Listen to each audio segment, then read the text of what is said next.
ঝালকাঠির নলছিটিতে উপজেলা প্রশাসনের উদ্যোগে জুলাই অভ্যুত্থানের বর্ষপূর্তি উপলক্ষে গ্রাফিতি ও চিত্রাঙ্কন প্রতিযোগিতা অনুষ্ঠিত হয়েছে। বৃহস্পতিবার সকাল নলছিটি মার্চেন্টস মাধ্যমিক বিদ্যালয়ে আয়োজিত এই প্রতিযোগিতায় উপজেলা পর্যায়ের বিভিন্ন শিক্ষা প্রতিষ্ঠানের শিক্ষার্থীরা অংশগ্রহণ করে।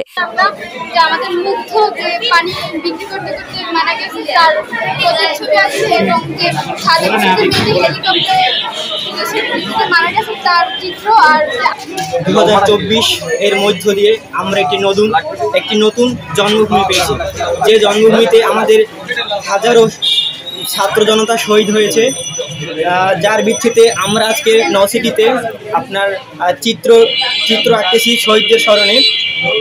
তোমরা খুব ভালো করে কাজ করো, ঠিক আছে? আমি বিশ্বাস করি যে তোমরা। অনুষ্ঠানে সভাপতিত্ব করেন নলছিটি উপজেলা নির্বাহী কর্মকর্তা মোহাম্মদ নজরুল ইসলাম। উপস্থিত ছিলেন থানার ভারপ্রাপ্ত কর্মকর্তা আব্দুস সালাম, উপজেলা মাধ্যমিক শিক্ষা কর্মকর্তা আনোয়ার আজিম, একাডেমিক সুপারভাইজার বদরুল আমিন এবং উপজেলা বিএনপির সাধারণ সম্পাদক সেলিম গাজী সহ বিভিন্ন শিক্ষা প্রতিষ্ঠানের শিক্ষক ও প্রতিনিধিরা। বিজয়ীদের নাম ঘোষণা করে পুরস্কার বিতরণের ব্যবস্থা করা হবে বলে জানানো হয়। শিক্ষার্থীদের সৃষ্টিশীলতাকে উৎসাহিত করতে এবং গণ অভ্যুত্থানের ইতিহাস স্মরণ করতে এ ধরনের আয়োজন নলছিটিতে নিয়মিত চালিয়ে যাওয়ার প্রতিশ্রুতি ব্যক্ত করা হয়।